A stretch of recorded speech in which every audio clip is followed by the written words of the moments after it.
서로 축복하겠습니다. 당신은 빛과 열의 사람입니다. 주님을 앙망하며 달려갑시다. 할렐루야.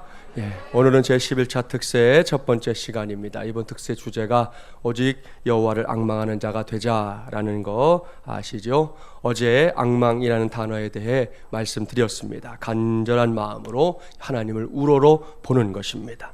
힘들 때가 있지요. 그래도 인내하면서 하나님을 바라보는 것입니다. 나아가서 하나님의 은혜 사모하며 그 도움을 간절하게 기다리는 것, 이것이 앙망입니다. 저는 이러한 앙망의 의미를 떠올릴 만한 사람들을 이번 특세 기간 동안 여러분과 함께 만나보려고 합니다. 그런데 이번 특세에 만나게 될 사람들은 그동안 우리가 잘 알고 있었던 그런 사람들이 아닙니다. 저는 이번 특세를 준비하면서 의도적으로 우리에게 익숙하지 않은 혹은 덜 익숙한 사람들을 구약 성경과 신약 성경에서 찾아냈습니다. 그들은 우리와 매우 비슷한 평범한 사람들입니다. 구약 성경에서 만날 수 있는 아브라함, 요셉, 모세, 여호수아, 다윗 등등과는 좀 거리가 먼 사람들입니다. 신약 성경에서 만날 수 있는 세례 요한, 베드로, 사도 요한, 바울 등등과도 거리가 좀 먼 사람들입니다. 그러나 분명한 것은 이들도 모두 하나님께서 들어 쓰신 사람들이라는 것이고요. 이들의 공통점은 다름 아닌 여호와를 앙망하는 자들이었다는 것입니다. 이번 특세 기간 동안에는 이러한 사실에 주목하면서 말씀에 귀를 기울이는 저와 여러분이 되기를 바랍니다. 오늘은 첫 시간인데요. 오늘은 요나단, 하나님께서 힘을 실어주신 사람이라는 제목으로 하나님의 말씀을 전하도록 하겠습니다.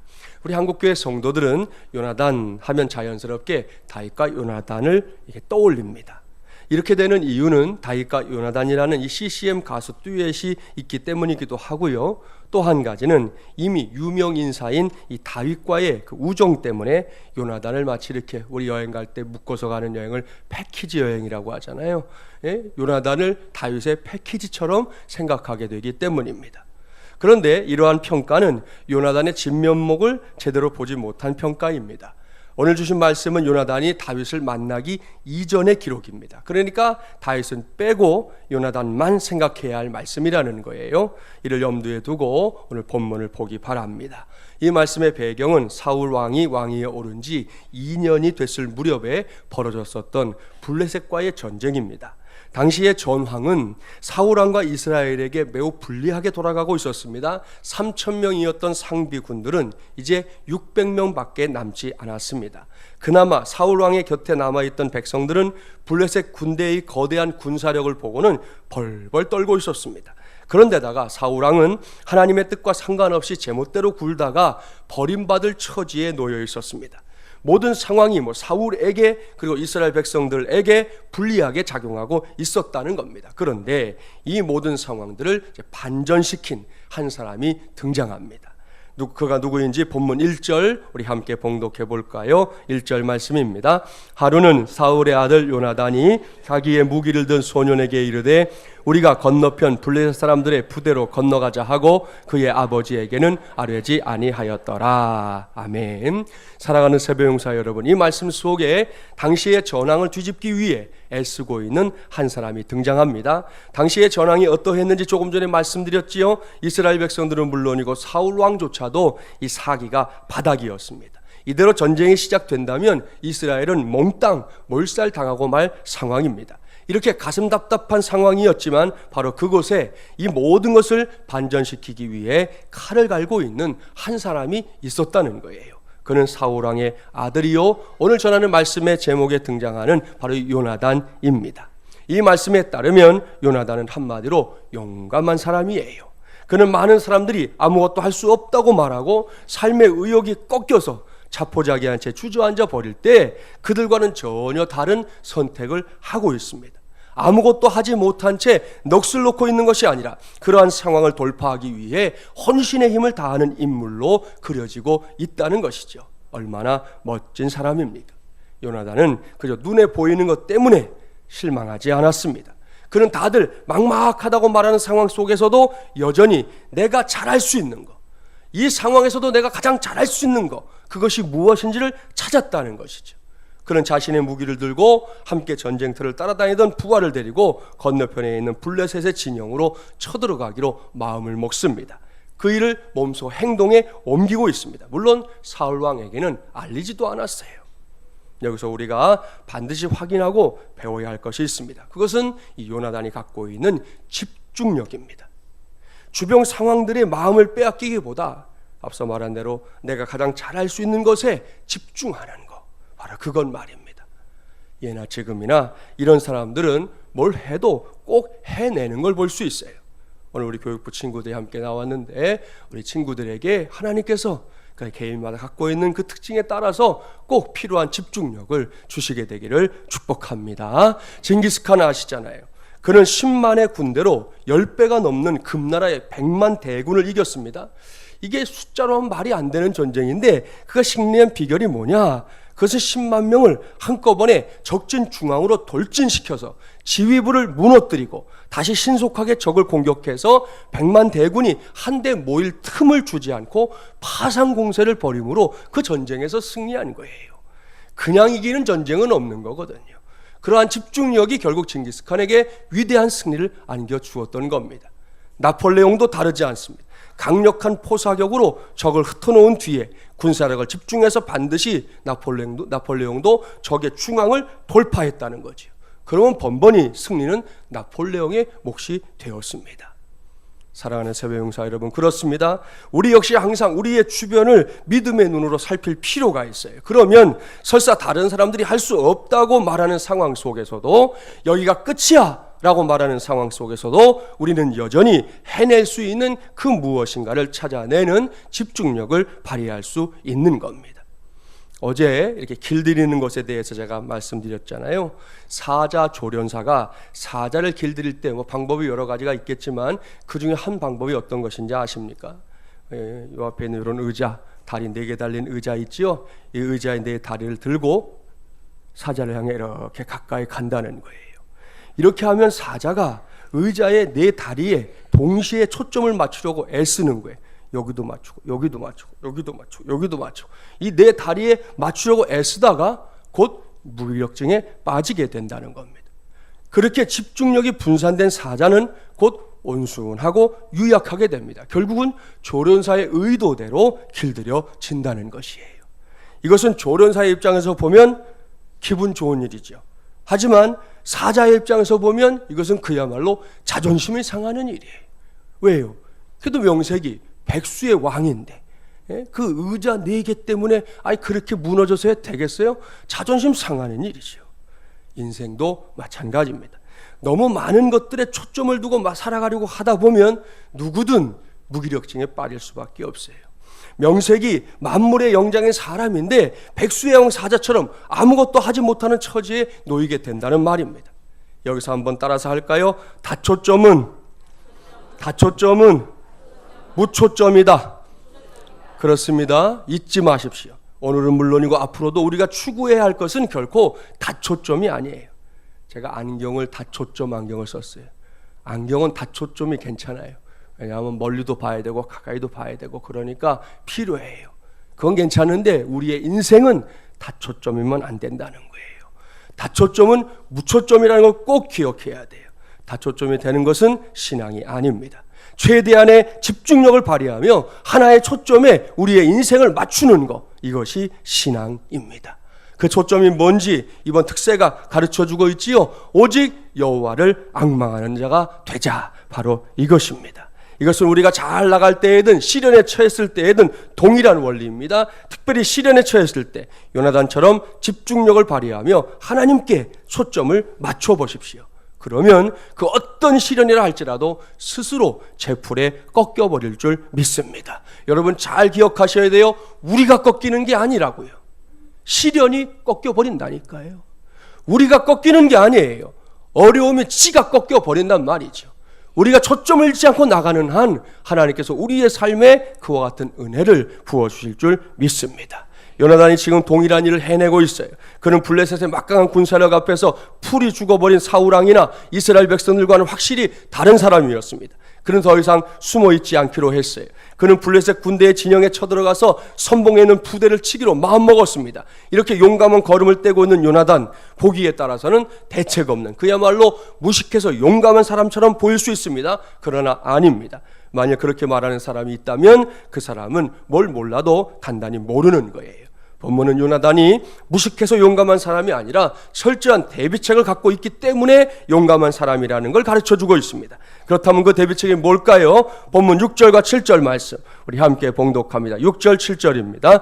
요나단이 자기의 무기를 든 소년에게 이르되 우리가 이 할례 받지 않은 자들에게로 건너가자. 여호와께서 우리를 위하여 일하실까 하노라. 여호와의 구원은 사람이 많고 적음에 달리지 아니하였느니라. 무기를 든 자가 그에게 이르되 당신의 마음에 있는 대로 다 행하여 앞서 가소서. 내가 당신과 마음을 같이하여 따르리이다. 아멘. 할렐루야. 이런 말씀이 정말이지 할렐루야입니다. 밑줄 쫙입니다. 이 말씀을 잘 보십시오. 요나단이 적진을 향해 혀를 단신으로 들어가면서 붙들고 있는 놀랍고 위대한 대책이 있단 말이에요. 그것이 뭐냐? 그것은 다름 아닌 하나님의 도우심입니다.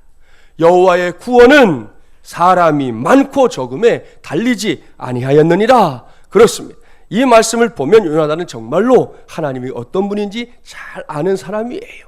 이 말씀이 그 증거인데요. 자, 세상에서의 싸움 생각해 볼까요? 우리 친구들도 가끔 게임 같은 거 할 텐데 그런 게임이나 싸움도 한번 생각해 보세요. 누가 이깁니까? 대부분의 경우 힘이 더 월등한 사람이 이깁니다. 그렇죠? 자, 숫자로 보면 적은 사람들이 이겨, 숫자가 많은 쪽이 이겨. 정진, 우리의 우동생 어느 쪽이 이겨? 상황 따라 달라? 100명하고 1명 싸우는데 누가 이겨? 그거 뭐 상황 따라 달라, 숫자 따라 다르지. 그지? 맞췄어요? 자, 100명. 그래요. 숫자가 많은 쪽이 이깁니다. 자, 무기가 더 좋은 쪽이 이길까요? 무기가 열악한 쪽이 이길까요? 무기가 좋은 쪽이 이겨요. 이거 세상의 이치입니다. 상식입니다. 그러나 하나님께서 함께 하시는 싸움은 다릅니다. 그때에도 그저 힘이나 숫자 그리고 무기만을 가지고 이길 것이라 생각하면 그것이야말로 오산입니다. 하나님께서 함께 하시는 전쟁에서는 누가 이기느냐? 무조건, 정말이지 무조건입니다. 무조건 하나님이 편들어 주시는 쪽이 이깁니다. 무조건이에요. 하나님께서 조금이라도 더 힘을 실어 주시는 쪽이 이긴단 말입니다. 제11차 특세 첫날 이 새벽에 이러한 사실을 저와 여러분 모두가 확실하게 붙잡게 되기를 바랍니다. 쉼을 얻다라는 책을 쓴 이 마크 부캐넌이라는 분이 자신의 어린 시절 이야기를 그 책에 써요. 그는 10대를 지나 어른이 되도록 아버지에게 사랑한다는 말을 들은 기억이 없다 그럽니다.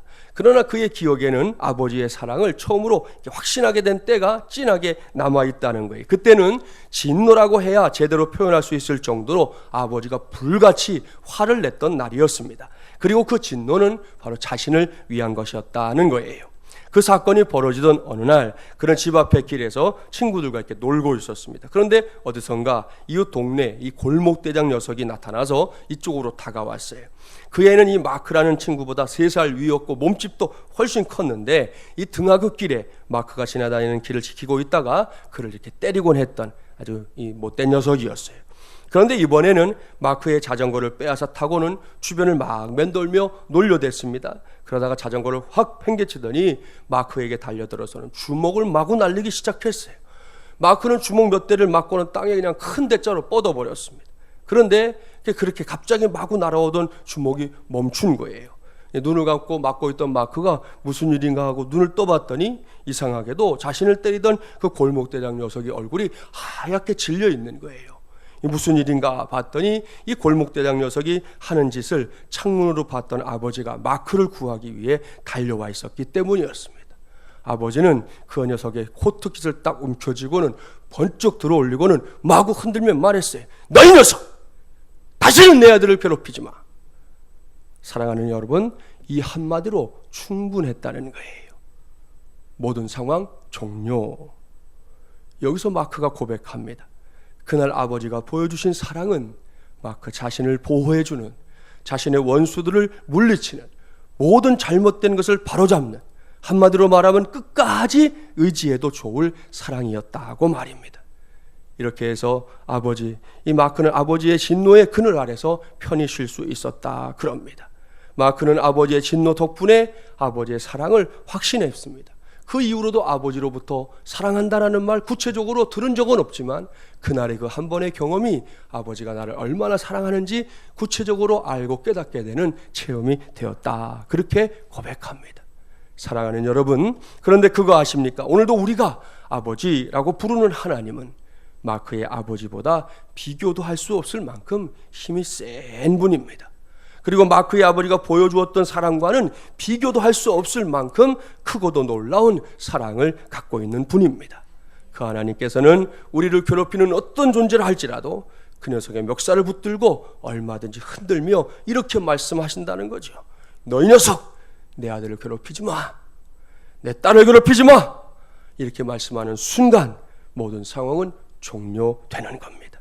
이것이 요나단이 확신했던 하나님의 도우심이에요. 또한 그가 누렸던 복이었습니다. 이제는 우리 모두가 누릴 수 있는 귀한 복이 되기를 주님의 이름으로 축복합니다. 이제부터 그 복의 현장을 들여다볼까요? 본문 8절 이하의 말씀을 보면 요나단은 하나님께서 이 싸움에서 허락하실 표징을 구하고 있습니다. 건너편에 있는 블레셋 사람들이 요나단을 보고 자신들이 건너오겠다 하면 그때는 싸우지 않는 것이 하나님의 뜻이고, 블레셋 사람들이 요나단을 보고 올라오라 그러면 그것이 하나님께서 요나단을 도우시는 표징으로 여기겠다는 겁니다. 그 다음에 벌어진 일을 보십시오. 그야말로 놀랄 노자입니다. 요나단은 자신과 부하 두 사람을 우습게 여기고 자신들을 올라오라 비웃는 블레셋 군사들을 보고 하나님께서 도우시는 전쟁이라는 확신을 가집니다. 그래서 요나단은 데리고 간 부하와 함께 이 블레셋 군사들이 있는 곳까지 기어 올라가서 적들을 물리치고 있습니다.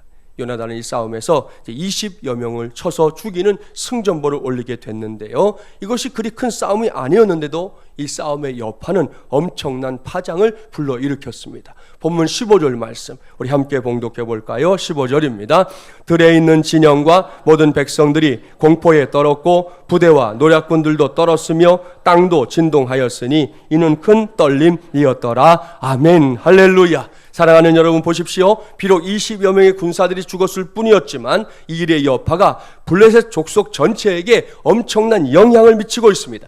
블레셋의 본부 진영과 블레셋의 백성들이 벌벌 떨게 되었다는 거예요. 어디 그들뿐입니까? 번대와 선봉대, 심지어 오늘 말씀 보니까 땅도 떨었습니다. 성경은 이 떨림을 큰 떨림이라고, 성경 하단에 여리고가 갖고 있는 성경 난하주를 보세요. 하나님이 떨리게 하는 큰 떨림이었다고 성경은 설명하고 있습니다. 여기까지가 요나단이 누렸던 놀라운 복입니다.